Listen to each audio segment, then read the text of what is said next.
Life Foundation, Mr. Vallis, Mr. Chico, and members of the trustees. I want to first thank the Office of the Deputy Chief Education Officer and the School Partners Program for welcoming the Save a Life Foundation into your schools to teach our children basic skills on how to save a life. The program in particular is a 1-hour program that allows our instructors, which are paramedic firefighters, to train children from kindergarten all the way through 8th grade in basic life-saving skills. Our board members include Dr. Heimlich, the Heimlich maneuver, Dr. Peter Saffer, who invented CPR, and Dr. Stan Zidlow is our medical director. Stan is also the groundwork of EMS in this country.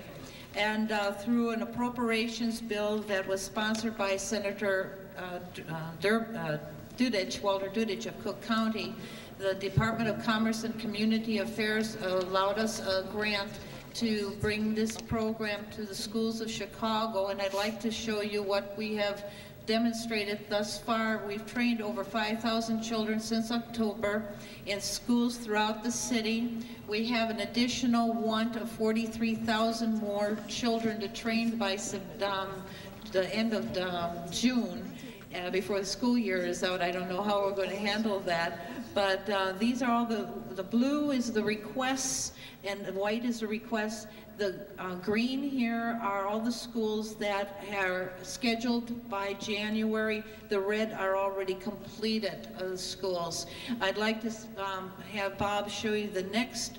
Before the children are trained by our instructor, it's an age-appropriated program, by the way, from kindergarten through 8th grade. Before, though, they are given a test, a pre-test.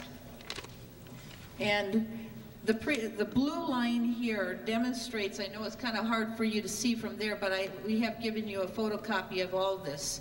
The blue line indicates what the child has known either through the television, advertisement, whatever, maybe ER they've been watching, and then what they've learned thereafter with a post-test. We give them directly after the instruction, and what they've been able to learn through the education.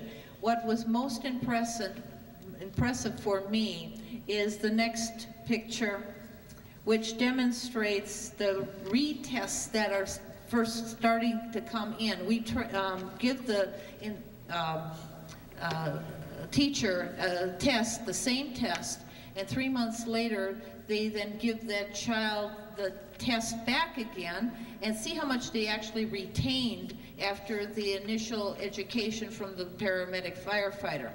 And you will have a picture of this as well. Not only have they retained it at an almost straight level, they've increased their attention or their retention, because we feel personally that now that they have been brought these educational life-saving skills and awareness of saving lives, they are watching television, discussing it with their parents. We give them a book. The book has an outline completely. You'll have a picture of the book with you as well, and in hopes that their parents will interact with them when they go home and review the material that they have been taught in school. The most impressive to me personally is the next, nope, on the other side. Out of the children, there's like an essay at the bottom of you'll have a copy of the test there. And I'll put my glasses on so I can read it exactly to you. Number 9, do you think you could help other people in an emergency now?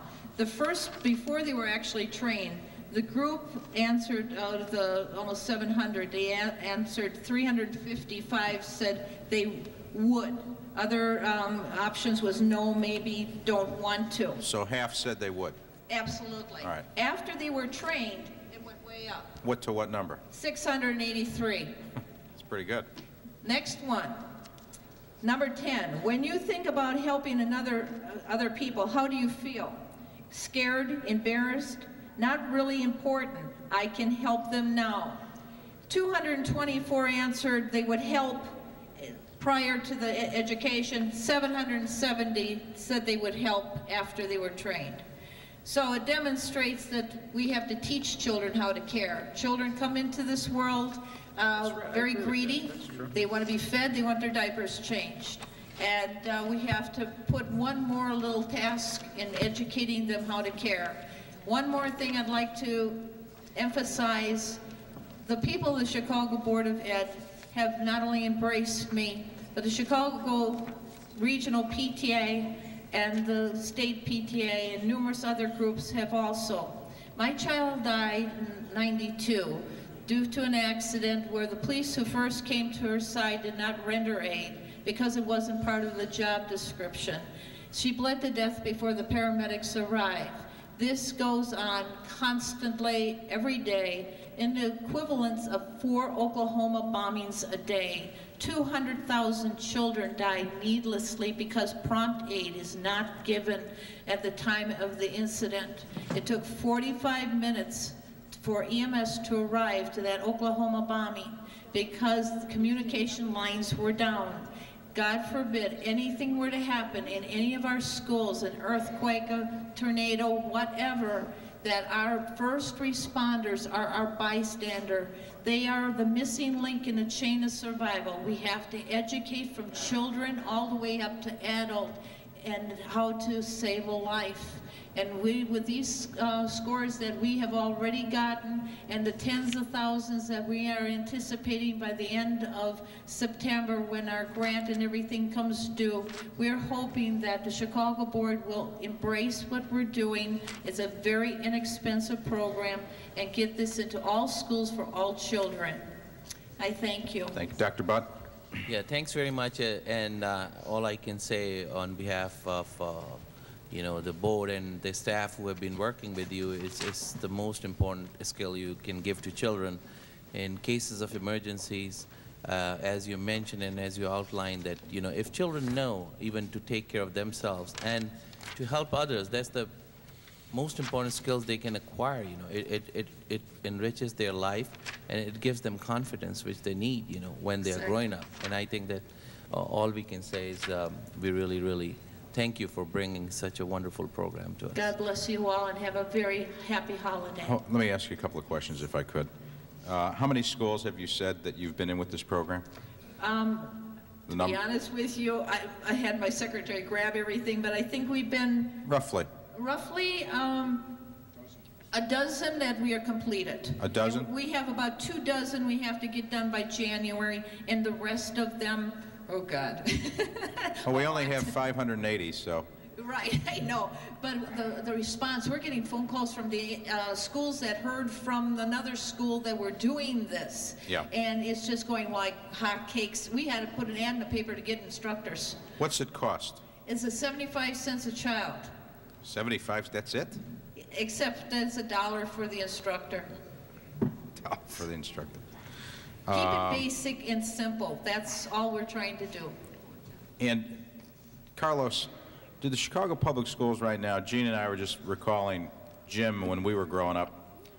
Didn't they teach life-saving techniques in gym? It is part of the health curriculum. And in this particular project, we're bringing, you know, the physical education teachers as well as the classroom teachers in this partnership. We started as a pilot, and now we're planning to expand. Dr. Butt would like to expand it even more. I know Trustee Sappho would join me in second and thirding that motion to do even more. I mean, I don't think we can afford to do anything but do this. I mean, I don't know what your capacity is. I mean, we may have to partner up with the Red Cross. Oh, or, we have you know we're what I mean? self-sufficient. No, but I mean to do 580 schools, 430,000 We still students. can handle it. You know, that leaves us another 550 to go, another 510, 20 to go. The program's only an hour. I know. So that they can hit one school and knock out a school in one day. Well, why don't you all sit down and talk, and let's figure out what can be done here. And I think, you know, you ought to size it up, Dr. Button. Yeah, I just wanted to just mention that President Gary Chico and all other trustees have been very supportive of all healthcare initiatives. As you know, we have Healthy Kids, Healthy Minds, which is aimed at prevention, and we are trying to link all school children and giving them a medical home, you know, I mean, children who do not have, and this is you know, will be in addition to that, and we would be delighted to expand this program. Why don't we hear? Welcome you to our board. Well, you have one of the best physicians in Chicago here. Madeline, do you have an opinion on this? Madeline's our student member.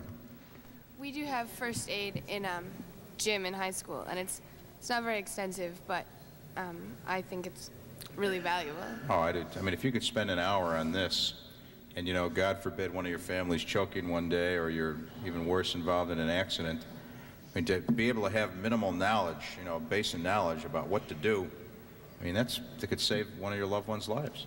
So, I mean, okay, well, we'll sit down and talk further about it and figure out how we can inform everybody about what these techniques are. Thanks a lot for doing this.